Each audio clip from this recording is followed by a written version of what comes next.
అంటే నేనొచ్చేసి 50 ఇయర్స్ అండి. నాకు ఏజ్ వచ్చేసి. ఉమ్, ఆహ్, నేను 82 ఉంది నా వెయిట్ అయితే. లాస్ట్ ఒక 2 ఇయర్స్ బ్యాక్ అయితే 72 ఉండేదాన్నండి.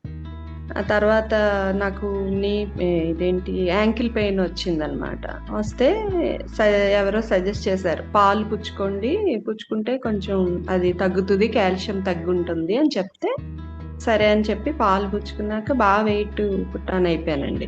ఇంక అప్పుడే పెరుగుతా వచ్చానమాట.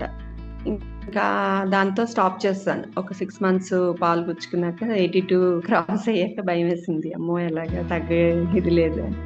ఇంకా సరే అలా అనుకుంటే ఇన్‌స్టా‌లో మీది చూసా. లింక్ చూసి సరే చూద్దాము. ఇంక హెల్త్ ఇష్యూస్ ఏమీ లేవండి. నాకైతే ఏమీ లేదు. నాకు బాగా నచ్చి సరే అని కంటిన్యూ చేశా.